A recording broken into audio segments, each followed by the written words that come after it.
(7월 21일) 목요일 강장수의 뉴스 브리핑 시작하겠습니다. 자, 나라가 어디로 흘러가고 있는지 모르겠습니다. 총선 직후에 조선, 해운 등 5개 업종의 구조조정이 심각하다. 조기에 구조조정하지 않으면 그 업종들에 물린 돈이 100조가 훨씬 넘어간다. 조선 해운 업종에만 78조의 부채가 물려있다. 그래서 궁극적으로 이런 이 기업 부채 때문에 큰 사단이 날 수 있다. 가계 부채도 심각하지만은 기업 부채는 더 심각하다. 그래서 경제 위기가 기업 부채로, 가계 부채로 이렇게 붙어올지 모른다. 이런 이야기가 팽배했습니다. 자, 그럼에도 불구하고요, 어느덧 구조조정은 그냥 산으로 가버렸습니다. 지금 구조조정에 대해서 보도하는 언론이 있습니까? 그렇다고 구조조정을 하기 위해서 조선 해운 업종들이 한마디로 인원 감축을 하고 허리띠를 졸라맸습니까? 전혀 그러지 않습니다. 결국 국민의 돈만 몇 사람이 모여서 어디에 얼마 던져주자 결정하면 흘러가 버리고요. 나는 거기에 동의하지 않았다 이렇게 말할 수도 없이 내가 낸 세금이 그냥 밑빠진 독에 그냥 들이부어지는 겁니다. 자, 대학도 나오지 않은 사기꾼 건축가라는 사람이 구조조정하는 회사에 달라붙어서 일가가 먹고 살았습니다. 2번이나 구속됐는데도 또 여전히 그런 짓이 있었습니다. 온 장안에 눈치 빠른 놈들은, 힘 좀 있는 사람들은 이 망해가는 회사에 달라붙어서 빨대를 꽂고 피를 빨았습니다. 자, 그런데 이것도 그냥 넘어가 버렸습니다. 최저임금 하면서 여야가 지난 총선 때 그렇게 야단을 치더니만 지금 최저임금이 결정되는 과정에 있는데 여야는 관심도 없습니다. 선거 때 한번 언급했으니까 됐다. 개인이 여기에 말려들다가는 지킬 수밖에 없다. 어느 쪽이든. 그러니까 시침이 뚝 떼고 있자. 이렇게 흘러가고 있습니다. 사드가 이렇게 지금 배치를 둘러싸고 논란이 벌어지고 있는데 정치권이 앞장서서 밖에서 장외 유튜버 중계를 하고 있다. 유튜버 필리버스터를 한다. 이런 소리를 하고 있습니다. 자, 이 나라를 진심으로 걱정하는 사람은 아무도 없다고 저는 보고 있습니다. 국민만 불쌍합니다. 그렇다고 새로운 정치 세력이 만들어질 가능성도 없습니다. 왜 새로운 정치 세력이 만들어지지 않을까요? 2가지 문제라고 봅니다. 하나는 지역에 따라서 영호남으로 영남은 새누리당을 무조건 찍어줍니다. 호남은 더민주나 국민의당, 요즘은 이제 메뉴가 2가지로 생겼습니다. 골라가면서 길들여 가면서 찍어줍니다. 자, 북한하고 관련된 이념 문제에서요, 어느덧 정치인들이 지역주의를 이념으로 만들어 버렸습니다. 그래서 어떤 사람들은 이 문제만 걸리면 대다수는 자기 지역주의 색깔에 따라서 비슷한 색깔을 냅니다. 그런데 여기에 또 저 지역에는 또 싫습니다. 그래서 박 대통령을 90% 넘게 찍어줬을 경북 성주에서 박 대통령이 야심 사업으로 추진하는 사드 배치에 죽으라고 반대합니다. 찍어줬더니만 이 짓 하냐 이러고 있습니다. 이 핵심 친박 신복이라는 자들이 나서서 사드를 우리 지역 말고 딴 데 해라, 사드 반대한다고 나섰습니다. 그리고 비행장 옹결합니다.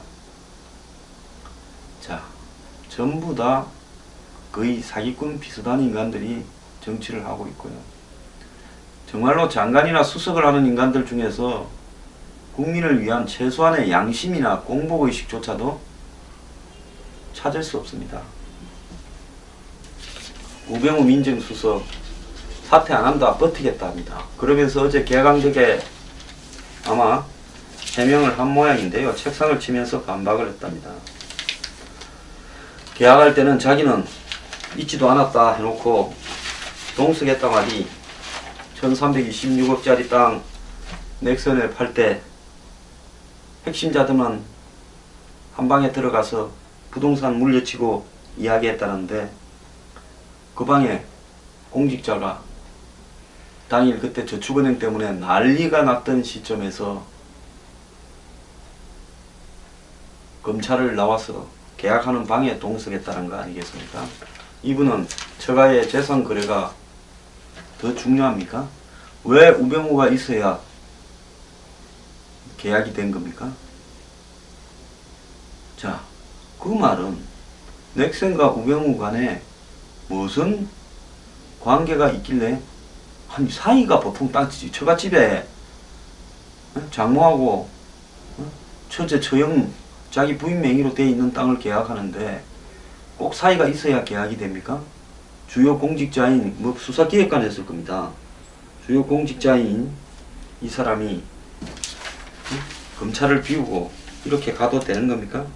당시 대검 중수부 수사기획관이라는데 3시간 이상 자리를 비웠습니다. 공익보다 사익이 우선이라는 것이 일정이 되는 부분인데요. 뭐 그럴 수도 있지, 그런 거가 시비거나 이럴 수 있을 겁니다. 그럴 수 있습니다. 문제는요, 버틴다고 해결될 문제가 아니라는 겁니다.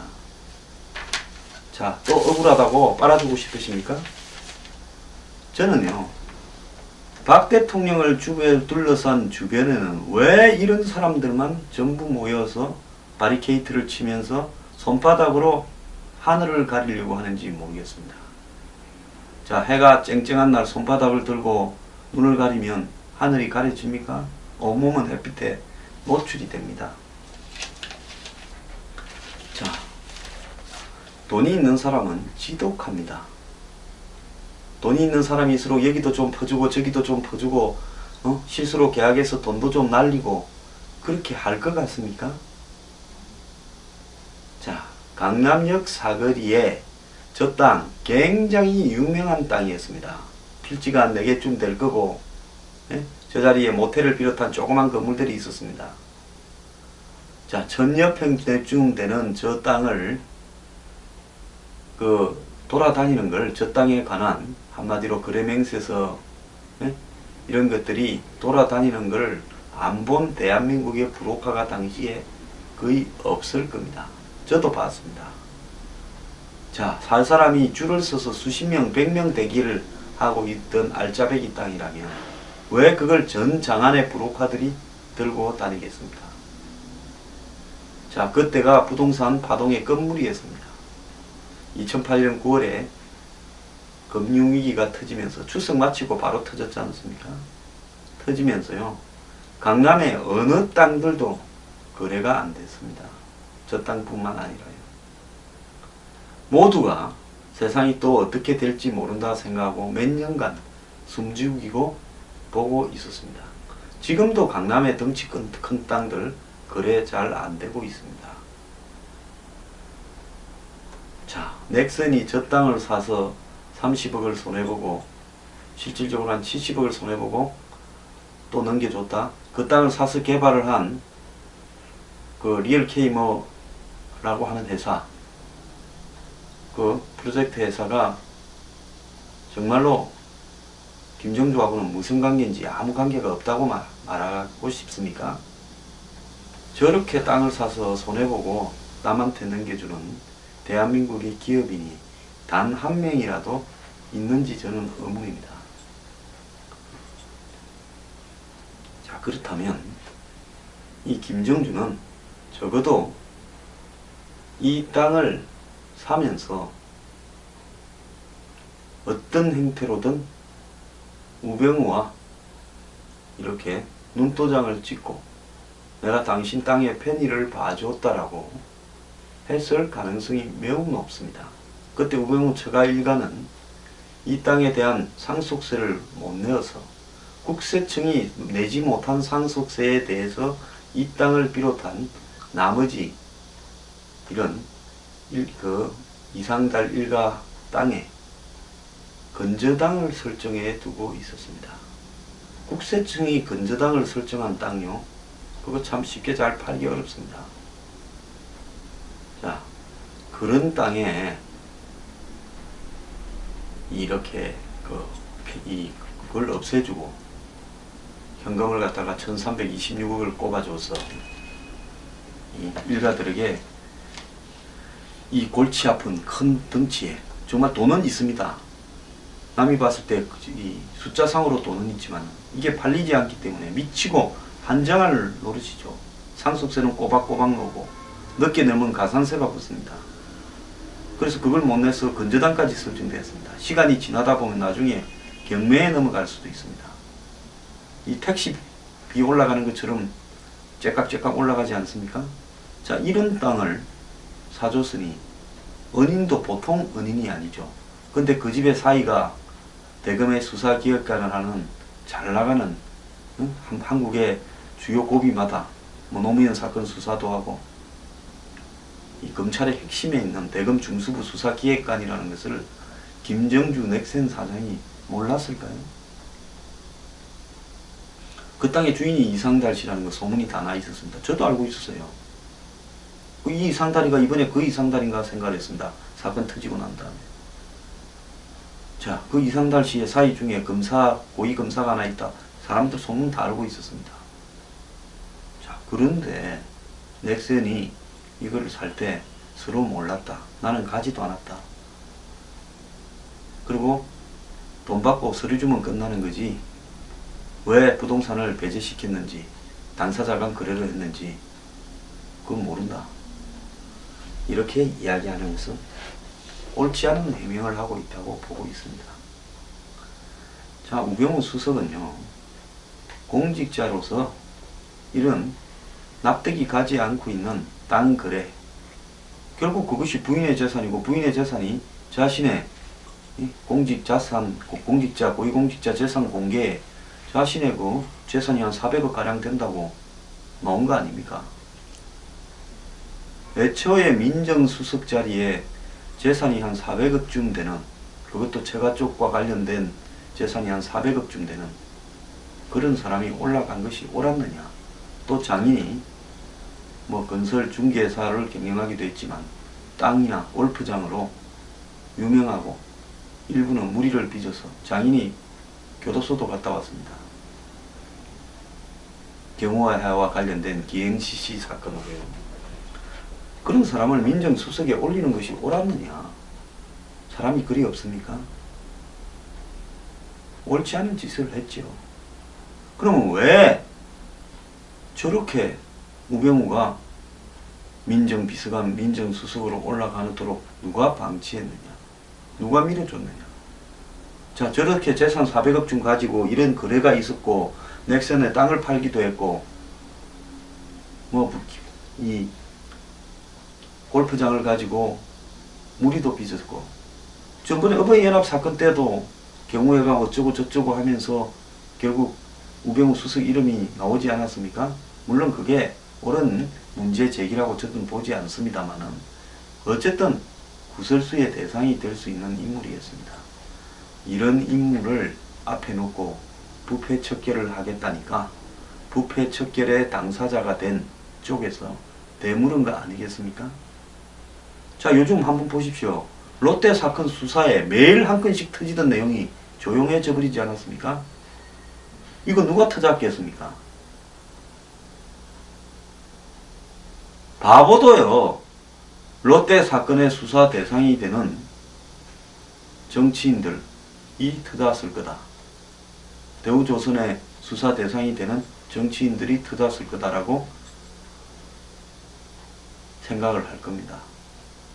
최경환 50억 수수설 보도한 언론에 그 기사가 어디서 터져나갔겠습니까? 뻔한 거 아닙니까? 이 정권에서요, 부패 척결한다고 지금 몇 번째입니까? 뭔 부패가 척결되었습니까? 제대로 하나 매듭진 게 있습니까? 유병헌 둘러싼 부분에 있어서 그 배우가 누가 돈을 먹고 누가 유병헌이 세모가 망했을 때 빚을 탕감시켜주고 누가 인허가를 주고 어떻게 그만한 대출이 나갔고 특혜를 받았는지 대통령 스스로 규명을 하겠다고 눈물을 흘리면서 말씀을 하시지 않았습니까? 2014년 5월 19일로 기억합니다. 자, 뭐가 밝혀졌습니까? 그거 끝까지 골프 채나 돈, 억 제대로 규명하라고 목 터져 외친 제가 당하지 않았습니까? 저는 그때부터 현 정권에 지켰습니다. 왜? 왜 TV에 나가서 그 문제를 물고 늘어지냐고 지킨 거겠죠. 그래서 제가 그 다음에 청와대 3인방 정윤회 씨 잘못이 없더라도 좀 퇴진을 해야 된다. 그리고 정윤회 씨 관련 뭐 문건이 터졌을 때 제가 좀 소리 높였습니다. 한 번 더 지켰죠. 그래서 저는 마음을 비웠습니다. 정치고 관직이고 이제는 마음을 다 접자. 뭐 그 전부터 접어오고 있었습니다만 내 평생에 그럴 일은 없을 것 같다고 마음을 접었고 총선 때는 근처에 얼씬도 안 했습니다. 왜? 저는 박근혜 정부가 다른 거 하나는 모르더라도 부패 척결 하나만큼은 확실하게 하고 갈 거다. 정말 기대에 맞지 않았고 그래서 지난번 대선 때 저는 박근혜 후보가 당선되기를 바랬습니다. 자, 그리고 나름대로 숟가락도 하나 조그맣게 올리면서 당선되기 위한 역할을 했고요. 솔직히 뭐 제가 한 일은 별것도 아니지만 결과가 안 좋았으면 제가 아마 톡톡히 대가를 치르고 외국에 가서 살든가 뭐 어디 좀 깜빵을 가든가 했을 겁니다. 그런데 저는 박근혜 정부가 들어서서 곧바로 부패 척결에 나서서 우리 사회 곳곳에 수십 년간 누적된 부패들을 깔끔하게 청산하면 그것이야말로 경제도 살리고 장기적으로 국가를 바로잡는 일이 될 것이다.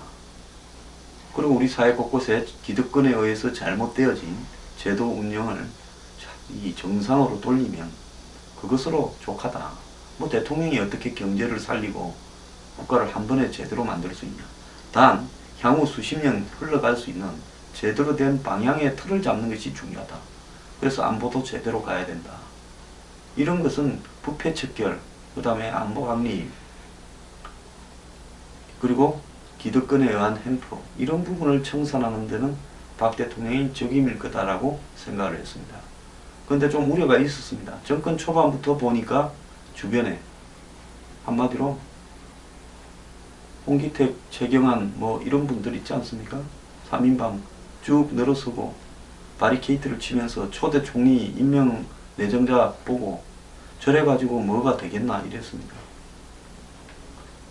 자, 그런데 처음부터 과감하게 부패 척결 사회계획을 나가는 게 아니라 하다가 좀 몰리면 부패 척결 나갔다가 또 반발에 휩쓸려서 슬그머니 들어가고 이런 일이 계속 반복되었습니다. 원전 비리 척결했지만 원전 비리가 척결됐다고 생각하는 국민들이 누가 있겠습니까? 피라미드만 잡고 말았죠. 자, 2차로 또 뭡니까? 지난 2015년 1월에 이완구 총리가 또 자원외교 등 부패 비리 척결, 사자방 비리 척결, 방산 비리 척결했지만 총리가 날아가 버렸습니다.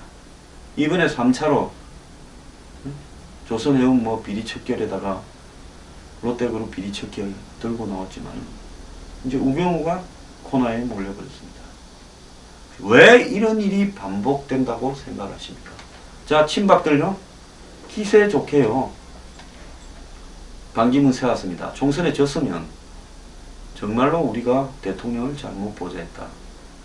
그렇지만 우리가 손을 놓으면 이 당이 비박들한테 넘어가서 대통령이 힘들 건데, 그럼 우리가 어떻게 뭘 해야 되는가에 대해서 겸허하게 자기 반성이 있어야 되는데요. 총선에 그 난리를 치고 져놓고는 그 다음에 반기문이 데려가 바람잡고 우리가 반기문 대통령 만든다. 자, 당에 우리 편 손들어봐. 한 60, 70% 되네. 자, 당권은 우리가 넘겨받는다. 그 다음부터 흘러간 거 한번 보십시오. 이제 개헌 이야기 나왔습니다. 간이 배 밖에 나오기 시작했죠. 올해 안에 이원 집정부제 개헌을 하겠다. 국민들한테 한번 물어보십시오. 올해 안에 이원 집정부제 개헌이 될 거라고 생각하는 분이 한 명이라도 있는지요. 자, 그러다가 최경환 50억 수수설, 그 다음에 우병우 땅, 뭐 진경준 다 터져 놓으면서 어떻게 되어버렸습니까? 이제 친박 녹취까지 터져서 순식간에 초토화되어 버리는데 열흘도 안 걸렸습니다. 불과 일주일 정도에 당정청이 초토화되어 버렸습니다. 자, 진경준 건으로 막 개망신 당하고 있는 법무장관, 검찰총장이 부패 척결을 더 밀고 갈 수 있겠습니까? 우병우가 지금 부패 척결을 지휘할 수 있겠습니까? 뭐라고 하겠습니까? 사람들이요. 니나 잘하세요 하지 않겠습니까? 남의 칼자루를 남에게 들이밀려고 하는 사람은 자기 스스로가 그 정리하고자 하는 사람보다는 한 1000배, 10,000배, 100,000배 좀 깨끗한 도덕성을 가져야 되고 소명의식을 가진 사람이 해야 되지 않겠습니까? 그래, 이 땅에 사람이 거리에 없어서 어제까지만 하더라도 형님 동생 하면서 어울려서 같이 놀던 사람들을 빼가지고 오늘 형님 어제까지 놀았고 오늘부터는 감방 좀 가시오. 그게 되겠습니까? 그 갓 진흙탕에서 하나 뽑아냈는데 여러분 저 뭡니까 전남에 뭐 목포 옆에 이런 데 가면 이 진흙 바닥에 이 뭡니까 망둥어 많이 삽니다. 자, 그 망둥어 진흙에서 하나 뜯어내면 온몸에 진흙이 묻어 있습니다. 그 진짜 잘 씻어야 나중에 이 망둥어, 짱뚱어라고도 하죠. 현지에서는 짱뚱어 탕을 끓이면 먹을만 합니다. 자, 망둥어끼리 같이 진흙에서 놀았는데 어느 날 한 마리를 끄집어내 가지고 물에 씻어 가지고 얘는 짱뚱어가 아니고 얘는 뭐 족이라고 하면 누가 믿겠습니까? 그러니까 뭡니까? 어이 짱뚱아 저기 흉내 내지 말고 빨리 내려와 하고 진흙탕에 같이 끌어내려 버리죠. 지금 비박들이 하는 거 한번 보십시오. 쟤들은 잘합니다. 왜? 친박들하고 어떤 날은 저기지만 같이 술도 먹고 어울리면서 잘해보자 어쩌자 하면서 했지 않습니까? 최경환과 김무성 술도 같이 먹었지 않습니까? 언론에 공개하면서요.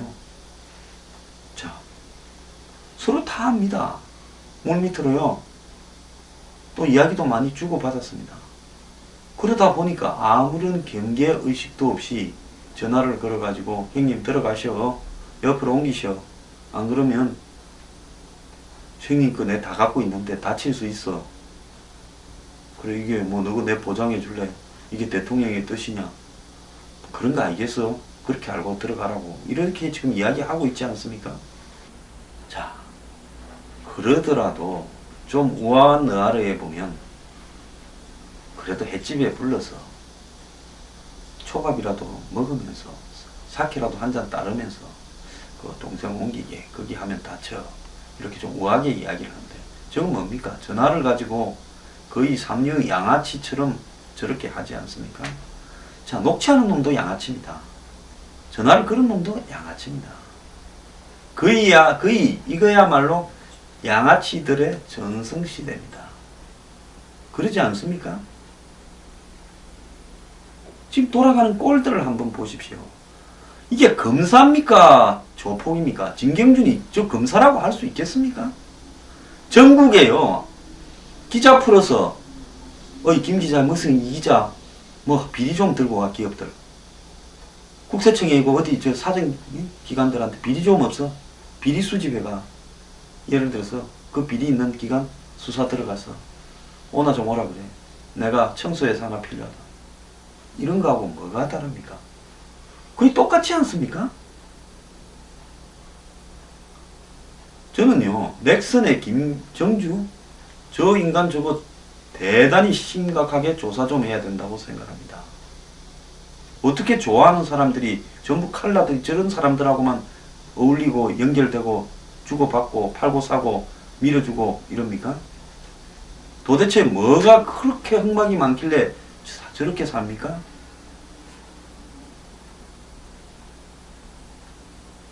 자, 진경준이한테 줬던 거는 이제 공소시효 끝났다고 그렇게 법망을 빠져나오고, 자, 내가 필요해서 자본주의 사회에서 남 땅 사주는 게 뭔 문제가 있냐?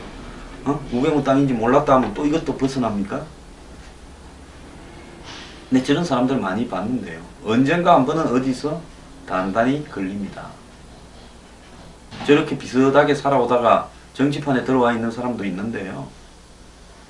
대통령 간다고 하는 사람도 있는데, 그렇게 재주 좋게 이렇게 이 함정을 빠져서 진짜 오물튄 몸을 세탁하고 산다고요. 영원히 잘 살아지는 건 아닙니다.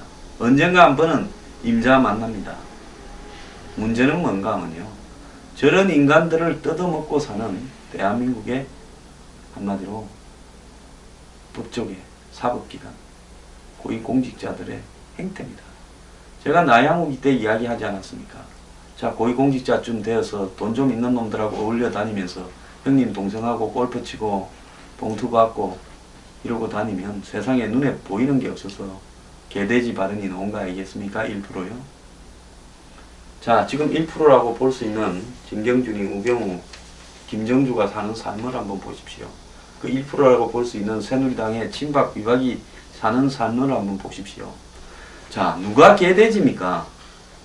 대중들이 개돼지입니까? 이 사람들이 개돼지입니까? 시청자가 판단을 하길 바랍니다.